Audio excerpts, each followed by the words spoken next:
আজ ডাব পাড়তে গিয়ে ডাব পাড়তে পারলাম না, তারপর ঘরে এসে এরকম একটা দৃশ্য দেখা লাগবে তো এখন কখনো কল্পনা করি না। তো আমার সাথে কি হয়েছে তো আপনারা বিস্তারিত ভিডিওটা দেখেন, সবকিছু জানতে পারবেন।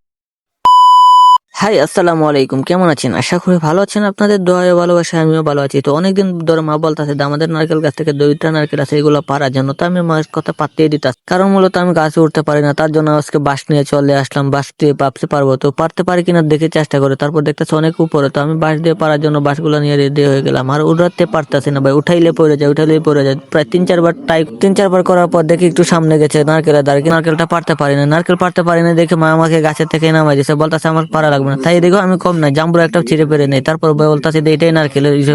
তারপর ঘরে এসে একটা ব্যাগ খুলে না, আর ব্যাগের ভিতর দেখতেছি তেলা পোকা লড়তাছে, আর মা ভাবছে এগুলা সাপ। আর আমি প্রথমে ভয় পাইছি যে এটা দেখে আমি সাপ আছে কিনা, তারপর দেখি সাপ না, এগুলা তেলা পোকা। মা দেখে একদম পুরাই ভয় পাইয়ে গেছে। তো যেভাবে লড়াচড়া করছে মা ভাবছিল একদম সাপের মতন, তারপর আমি ভাবছি সাপ, কিন্তু সাপ না, তো আল্লাহ বাঁচাইছে। তো সাপের অনেক ভয় লাগে। তারপর এদিকে আমি দুপুরে গোসল করে খাওয়া দাওয়া শুরু করি, আর আমি খেতে থাকি, আপনারা সাবস্ক্রাইব করতে থাকেন।